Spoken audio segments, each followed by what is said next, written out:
घर और किचन के कामों में जब हम बुरी तरीके से फंस जाते हैं तब हमें लगता है कि काश कोई ऐसा तरीका पता होता जिनसे हम इन कामों को बहुत जल्दी निपटा लेते। तो आज कुछ ऐसे ही यूज़फुल टिप्स लेकर आई हूँ जो आपको बहुत काम आएंगे।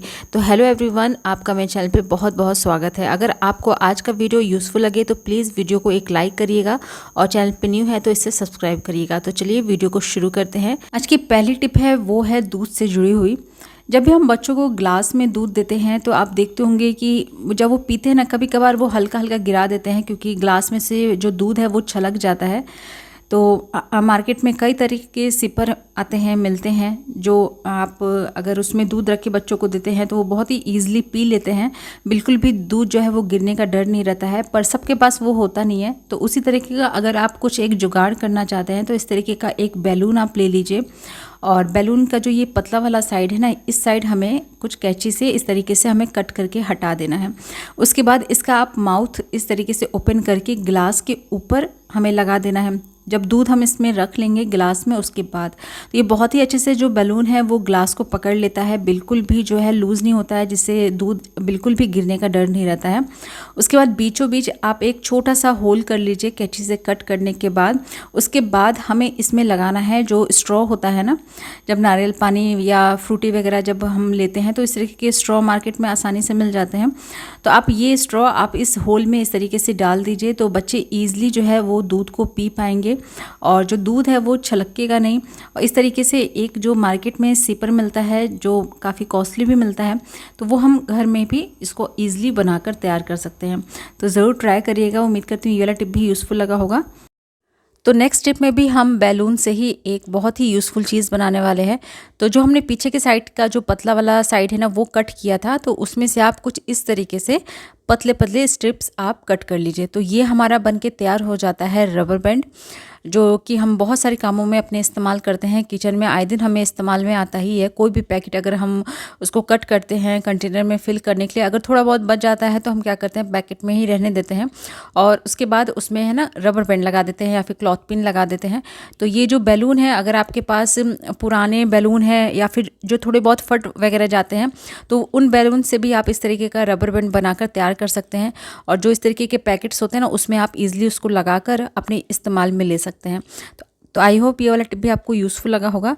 चलिए देख लेते हैं नेक्स्ट टिप। जब भी हम कहीं बाहर जाते हैं तो लिपस्टिक वगैरह का इस्तेमाल करते हैं, लेकिन जो मैट लिपस्टिक होती है वो आप देखते होंगे जल्दी हटती नहीं है। लेकिन इस तरह के जो क्रेयॉन्स लिपस्टिक होते हैं ना, ये आप लगाइएगा और कुछ ही देर में जो है ये बहुत जल्दी हट जाती है। अभी जैसे गर्मी का टाइम है, इस टाइम तो और भी ज़्यादा जो ये लिपस्टिक है ना जल्दी टिकती नहीं है ज़्यादा टाइम तक, या आप कुछ भी खाना खाए पिए तो बस ये हट ही जाती है। तो इसको वाटरप्रूफ बनाने के लिए एक तरीका है, जब भी आप लिपस्टिक लगाए ना, लिपस्टिक लगाने के बाद उसके बाद कोई सा भी टैल्कम पाउडर उसके ऊपर आप थोड़ा सा अप्लाई कर दीजिए और इस तरीके से फिंगर से उसको टैप टैप करने के बाद टिश्यू पेपर या फिर कॉटन के कपड़े से उसको झाड़ दीजिए, साफ़ कर दीजिए। तो आपका जो ये लिपस्टिक है ना क्रेयॉन, वो एकदम वाटरप्रूफ बन के तैयार हो जाएगा और थोड़ा सा मैट लुक भी आ जाएगा, जो जल्दी हटेगा नहीं और काफ़ी ज़्यादा लॉन्ग लास्टिक रहता है। तो इस तरीके से आप अपने जो नॉर्मल लिपस्टिक होते हैं ना उनको भी वाटरप्रूफ बना सकते हैं। तो जब भी कभी बाहर जाए तो इस ट्रिक को ज़रूर इस्तेमाल करिएगा। चलिए देख लेते हैं नेक्स्ट टिप।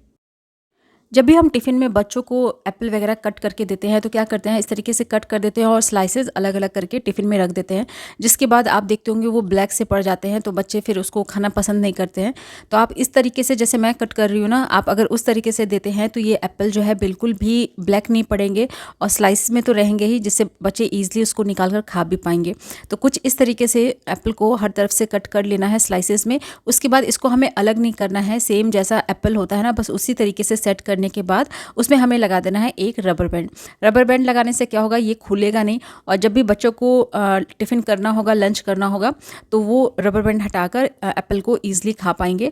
और कभी जैसे हम बाहर जाते हैं तो बच्चे साथ में रहते हैं तो फ्रूट्स वगैरह कुछ हम लेकर कैरी करते हैं साथ में कि उनको हम दे पाएँ। तो इस तरीके से भी आप भी अगर अपने बैग में रखते हैं तो ईजिली कहीं पर भी आप उसको यूज़ कर सकते हैं।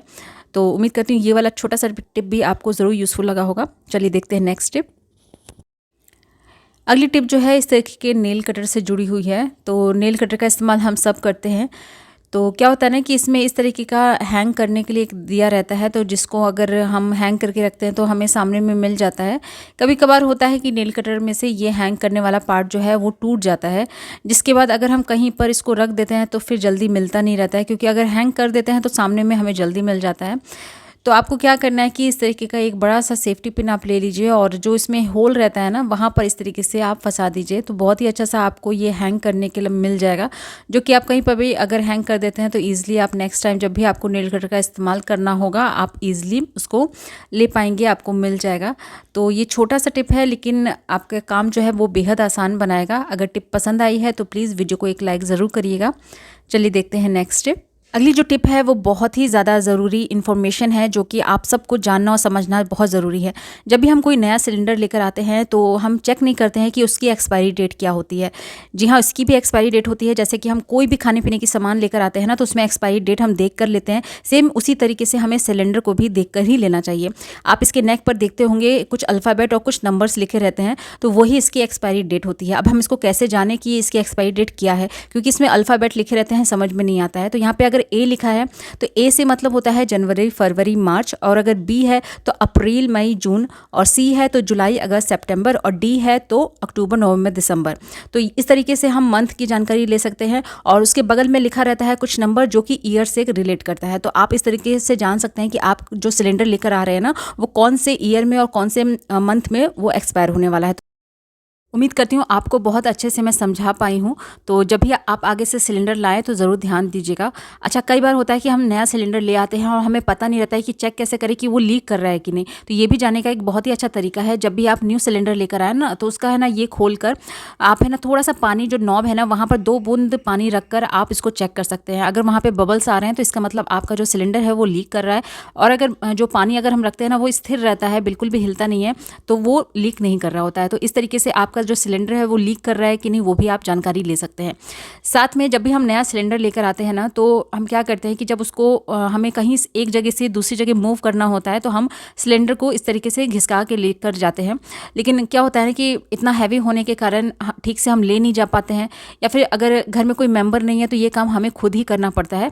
तो आप क्या करिए कि इस तरीके का एक पॉलीथीन ले लीजिए, या फिर जो ऑनलाइन हम कोई शॉपिंग करते हैं तो इस तरीके का पैकेट्स मिलता है, आप वो ले सकते हैं, या फिर नमकीन के जो पैकेट्स आते हैं ना ये आप ले सकते हैं। ये थोड़े से थिक होते हैं तो जिसकी वजह से ये फटेगा नहीं। साथ के साथ जब हम टाइल्स पर इसको मूव कराते हैं ना तो बिल्कुल भी किसी तरीके का कोई निशान भी नहीं पड़ेगा।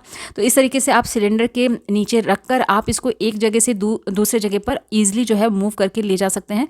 अगर आपके घर में कोई और मेंबर नहीं है आपके हेल्प करने के लिए तो आप ये काम अकेले भी इस ट्रिक से कर सकते हैं। उम्मीद करती हूँ ये वाला ट्रिक भी आपको ज़रूर यूज़फुल लगा होगा।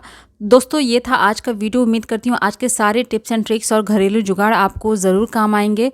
तो अगर वीडियो यूज़फुल लगा है, हेल्पफुल लगा है तो प्लीज़ इसे एक लाइक ज़रूर करिएगा। अगर आप चैनल पे पहली बार विजिट किए हैं तो इसे सब्सक्राइब कर लीजिएगा और बगल में बेल आइकन को भी ज़रूर प्रेस कर लीजिएगा, और कमेंट बॉक्स में ज़रूर मेंशन करिएगा कि आपको इनमें से कौन सी टिप सबसे ज़्यादा यूज़फुल लगी है और आप मेरा वीडियो कहाँ से देख रहे हैं। कल फिर मिलती हूँ ऐसी एक नए वीडियो के साथ, तब तक के लिए अपना ख्याल रखिएगा। Good bye.